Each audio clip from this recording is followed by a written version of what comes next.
to this week's episode of Empowered Parent. I'm Jayda and this is Artrina, and today we're going to be talking all about Snapchat. So if you missed last week's episode on YouTube, you can find that on our channel, but this week is all about Snapchat. So it's going to be a lot. I think I'll leave probably a little bit more info than last week. So I just wanted to start off by saying, you know, God does not give us a spirit of fear, but a spirit of love, peace, and a sound mind. And so if you have any questions throughout, just comment, send us an email. We'd be happy to help you walk through some of those features. But Snapchat is extremely popular. For a very basic definition of it, it's an app that allows users to send photos and videos for a set amount of time. And so students can, set a picture from 1 second all the way up to 10. And so that's how they send back and forth. The picture is viewed for however many seconds and then it goes away. The only way that a picture can be seen for longer is if a student uploads it to something called their story. And so now Facebook and Instagram have both adapted this feature from Snapchat. So you may be a little bit more familiar with it now. But basically, their story is they upload a picture and that can be seen for 24 hours. And so that's their story, but there's also a feature on Snapchat called Our Story. And so that is specific to maybe an event or on a location.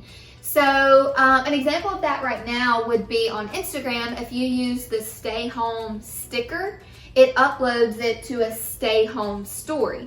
And so that's very important for you parents, because what that is doing is your child is posting their content and anyone can see it.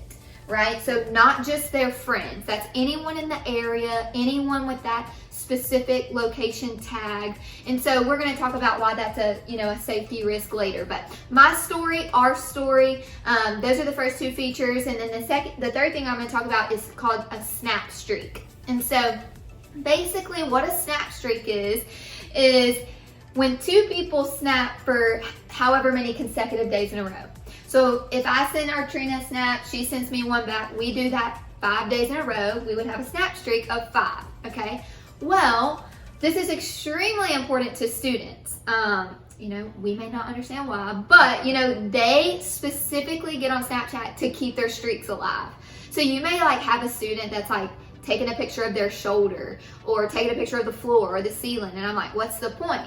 A lot of times it's to keep these snap streaks going. And so, even if your child's grounded, they may have their friend logging into their Snapchat because they can't let their streaks die. That is, for some reason, super, super important to students. And so, that is a feature that was created by Snapchat to become more addictive. They wanted people getting on it every day. Well, good job, Snapchat. It's working. It's working because these students are getting on to keep their streaks alive, okay? Another feature of Snapchat is something called Snap Cash. And so for you parents, I want you to think PayPal or Venmo. Basically, it's just a way to send and receive money through Snapchat. Right, and then we go into the Snap Map. So when they're in the Snap Map, basically anytime your child is logged into Snapchat, it is tagging their location. So there's 3 different settings. They can have it set to where all their friends can see their information, only a select friends can see their information or their location, or they can be in ghost mode, and that way it turns off their location setting. But the important thing to note is that the ghost mode is not automatically set. So the question as a parent would be what is my child's Snap Map location set to? Because I want to know who's watching them, who's looking at them, and who's able to see their location and why. And that is a huge safety risk, right. And we'll talk about that later. There's also the Discover section, which is a section where it's all fresh new content, something that you can go to kind of discover new things. So different ads, different people, they post things on there. And the only thing about that is you can't determine what actually pops up on your screen. So whether it's appropriate or inappropriate, you won't know until you actually see it. So you can't block it or change it because it's going to show up. And then the last thing I want to talk about is going to be your Snap score. And of course, the Snap score is just basically talks about how often they interact with each other. And that's very important because they're looking at that Snap score and it's letting them know, okay, am I popular? Am I important? So they're getting their value and they're getting their purpose from a Snap score based on, social media, which obviously is not a true indication of your value because you have value no matter what, and they need to know that. So when we're talking about optimal health and things like that, we want to discuss how Snapchat is affecting that. Right. And affecting how they feel about themselves. And so, at the end, when we post those conversation starters, some of them are going to be geared specifically towards that. Like, how is this making you feel? Right. And that's extremely important for their mental health, for their emotional health, just like Artrina was saying. There's also a feature on Snapchat, and it's called For My Eyes Only. And so this is something we learned about. Like, we're just learning alongside these kids tell us everything. We talked about, we're giving y'all the inside scoop.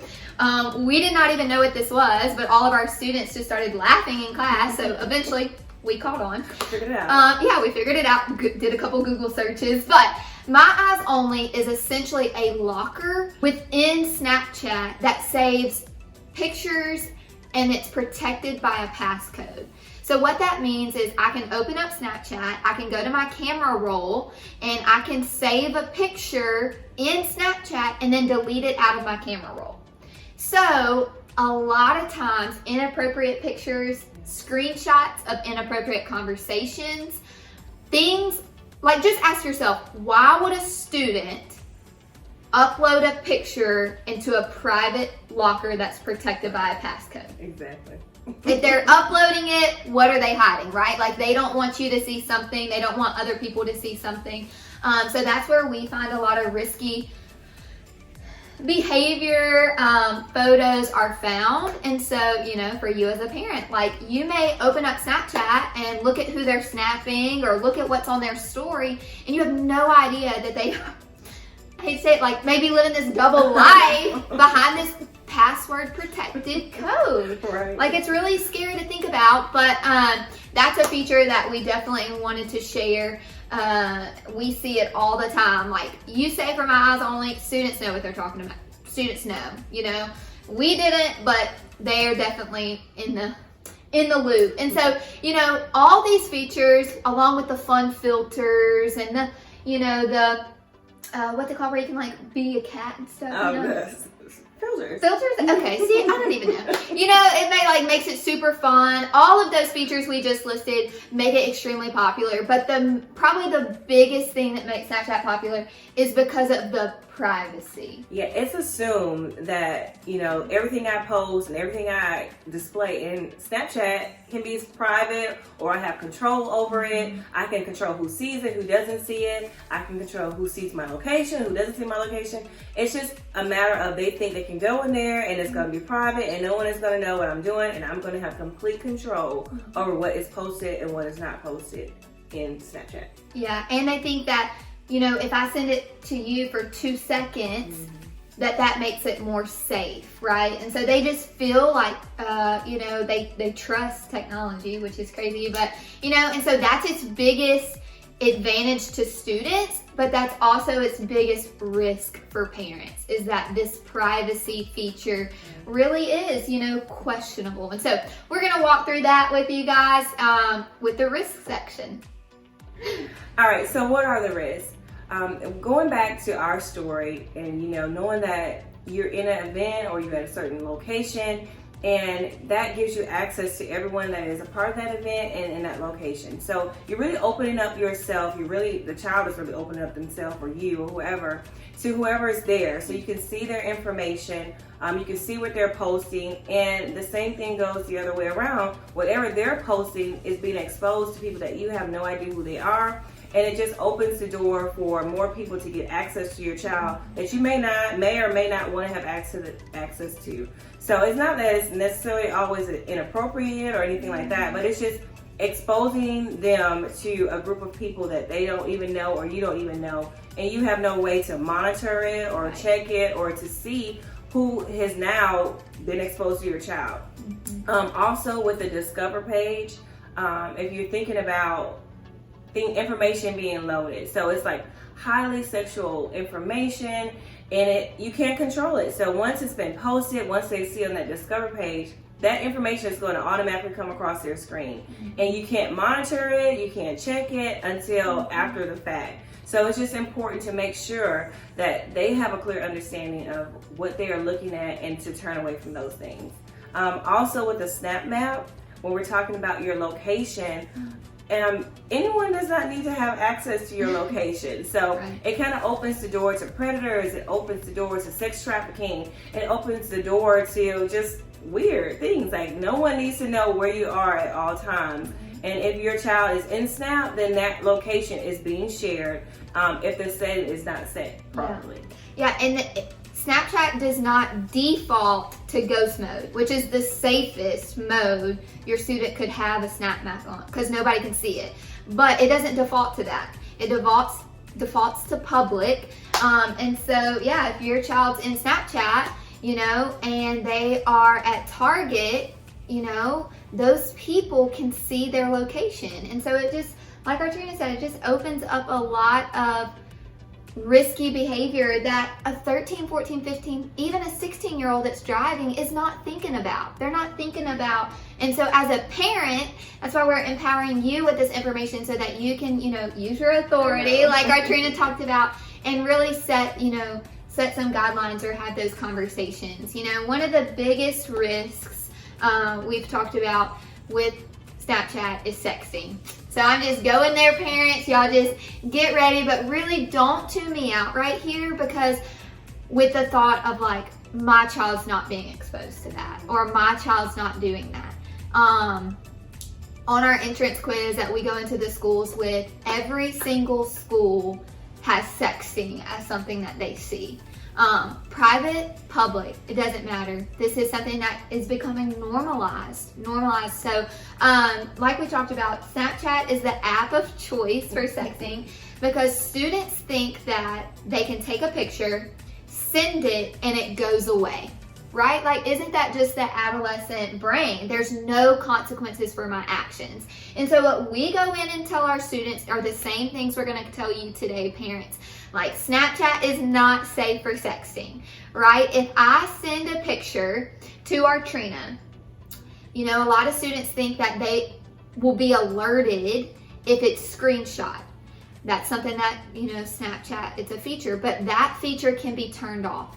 So someone could be screenshotting a Snapchat of your child's body and your child would never know, right? Like, and they just trust that, who they're sending it to is not going to do anything with it or whatever, but that's not the case. So there is a screenshot feature that can be turned off.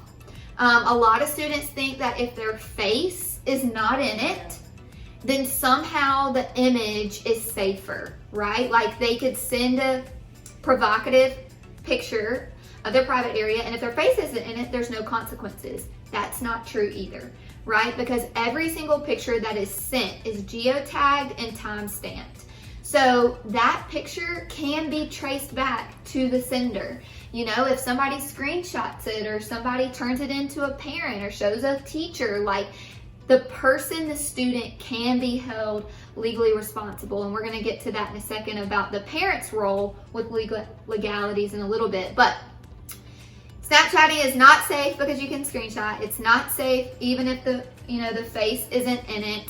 And so that's what we want you as parents knowing, that even though you can log into your student's Snapchat and see maybe who they're sending, you never know the content that is being exchanged back and forth. You might get lucky and come across an image in the, for my eyes only, but you might not, right? And so that's where we've got to go back to optimal health and having those conversations with our students, even in bikini pictures. Like, it starts there, and I know we're not trying to like just overload you with stuff, but it's a risk. It's a huge risk with Snapchat, and we just want you guys to be informed, right? Knowledge is power. So if you do find something, or you do see something that is concerning, we would say just wait a second, right? Like, don't address it right then. Take a step back, calm down, think about how you want to respond. Even contact us, pray, like, don't freak out, take everything away, because like we're not responding in fear, and we want you guys to respond, empowered and with your authority. But don't fear, parents. It's okay. We're going to walk you through some boundaries and conversations. So with boundaries with Snapchat, unfortunately, there's not many. With Snapchat, even if you as a parent have a Snapchat account and you are friends with your child, you cannot see from the outside who their friends are. That's a privacy feature that Snapchat is proud of, because they don't want an outside viewer being able to see who that person is Snapchatting. So from the outside, so even if you were thinking like, well, Jayda, I monitor it because I have a Snapchat. I'm sorry. You can't do it effectively from the outside. Then, even if you take it a step further and you say, okay, Jayda, well, if I can't do that, I'm going to get their login password and I'm going to log in on my phone or my computer. I would say that's the next best step, probably, right? But so even when you log in, okay, you cannot see content that was shared. You may see that Sally Snapchatted Jessica, but you don't know what the actual content was, right? So you can't see that, but you could access that, the for my eyes only. So I would say you need to log into your kid's Snapchat. You need to see if they have it for my eyes only, and you need to get the password. You need to see what's going on. But, above that, there's really not a lot of parent controls. There's just not. I know last week with YouTube, we gave you some awesome tips that could help prevent things from happening. With Snapchat, that's just not the case. And so that really, really, really puts a bigger emphasis on how much do you trust your student with this app. Right, and that's where it comes in, and utilizing your authoritative effectiveness as a parent. You have to go in, you have to be proactive, you have to be reactive, you have to be all the kind of active stuff. You have to go in really and just say, okay, we have to do some training and some trust issues. Okay, first of all, do I think my child is ready for Snapchat? Are they mature enough to handle the content that is coming across the screen? Because like we said, we want to make sure we always assume, regardless of your background, regardless of your upbringing, that my child is going to be exposed. So how can I eliminate the risk factors, like risk versus reward? Yes, it's a cool app. We're not saying that it's just awful. You can make pictures and turn cute, whatever. You can do all these nice things. But what are the risks? What are my kids being exposed to? And at what age do I want to give them this access? So like little kids, Snapchat might not be for them, and even older kids, we want to check and make sure, again, their maturity level. And at us as adults, as parents, we're not always posting the right things either. So we need to make sure that we're setting the example and being a good example for the kids. So we're not just talking to them about something we want them to do, but we're showing them. So it's about having that communication with your child once we decide, what questions to ask them. And we're having that communication and say, okay, well, maybe we need to set some boundaries as a family. Like, are we going to come up with a contract? Again, like, these are the things that we allow on social media. These are the things that we don't allow. And then we have to trust and pray and believe that they are going to make the right decisions as far as the content that they allow. Because there's planting seeds. Like, if they're on the Discover page and that sexually explicit information comes across the screen, then that's a seed that is being planted, and we don't want these things to grow into bigger things, causing greater risk and things like that. Right. So as parents, we are responsible for our kids' social media. We're responsible for their upbringing, and we are responsible for what they are exposed to. So of course we can't monitor everything, but that's why we have to communicate, that's why we need to train, and that's why we need to build a level of trust and have an open line of communication so they're free to talk to us. They like to talk to us, and they will share with us. We know not 100%, but we can do what we can. Yeah. And just know, like, trying to take it away. Don't try to just restrict it or just eliminate the issue, because there are ways to get around it. You know how to beat the system, so do they. Yeah. So we just need to make sure, like, the answer is not just going to be to take it away, but the answer is going to be to stop, wait. If they are exposed, if they are into something that they shouldn't be, how are we going to handle this as a family, and how are we going to move forward making better decisions, and how do we instill in them that this stuff might seem cool, feel cool, whatever, but when it comes to your optimal health, your mental, your social, your physical health, you are being affected. And to be at your best and to thrive and to just be empowered to make the right decision is just very important. Yeah, because even, like you said, deleting the app, like I was just thinking as you were sitting here, years ago I made the decision to not do Snapchat, not because it was physically bad, but for my mental and emotional health. And I was like, you know what, this one is just not good for me. And so I was like, I'm going to delete the app. Well, my friends kept saying, Jayda, why are you not responding to any of my snaps? And I was like, what do you mean? I deleted the app. And they're like, no, you're still active. But that's because even if your kids delete the app, their account does not go away. So they could, get off their phone and I could hop on over to Artrina's phone, put my login information, and boom, it's back active. So just deleting the app does not take away Snapchat. And there are ways to, kids have shown us that they can hide it. I didn't even know that's a thing on phones. But so you may pick up their phone and not be able to see the app. That doesn't mean that it's not there. Right. Sneaky, sneaky, sneaky. So those are some boundaries. I know it's not a lot of parental blocks. And that's why, one of the biggest questions would just be, is my child mature enough to handle this app?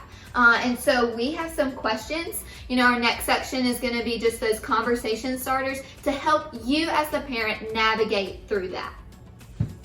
So when you're having these conversations with your students, research has found that millennials and Gen Z, which is probably your student's age right now, they do not simply accept an idea because it comes from authority. They want to understand the evidence or reasoning behind something before they commit or they make their decision. So I know she and I were talking because she's a parent, I'm not. And so, a lot of older generations think that this is highly disrespectful because they think if I tell you no, no is no, right? And we totally get where that side is coming from, but we also see where the students are so informed because of all these things, and so when they feel like they have the knowledge to make the decision, they're going to stick behind it. Whereas you may say, don't do this, this is bad. They'll say, okay. And then tomorrow they'll find an article that proved you wrong. And then they'll have a different viewpoint. And so they really want to understand the reasoning behind what you're saying. And so we were talking about just you as a mom, just the balance of that. Yeah, just the balance of, back in the day when we were kids, back in the day.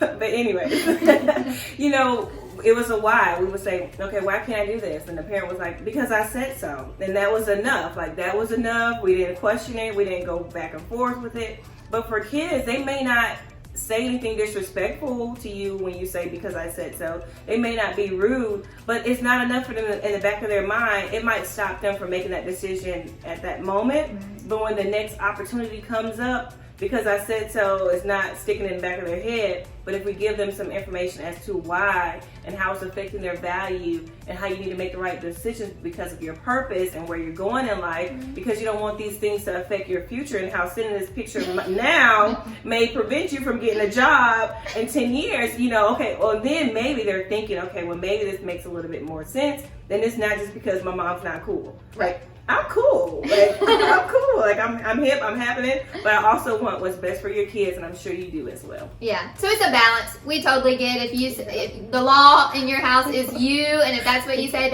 that's great. We are all supportive, but it's been proven that these Gen Z and millennials just really seek to understand. And so we want to empower you as the parent for you to turn and empower your students with that information. Our goal is for you to have those conversations so that when they're alone, they choose wisely. Not because you've taken everything away and chosen for them, but because they're empowered, because you're empowered. And so we hope you learned something with Snapchat. If you have a question, or like you said, you find something and you just kind of need us to walk through that with you, we are all about it. We're here. So thank you for joining us. We really appreciate you guys. Comment, like, subscribe if you have anything that you want to see or any information that you want to, get some more information about. But join us next week. We're going to be talking about TikTok. So you guys do not want to miss that one. So again, we'll be back to you again next Wednesday. See you guys later.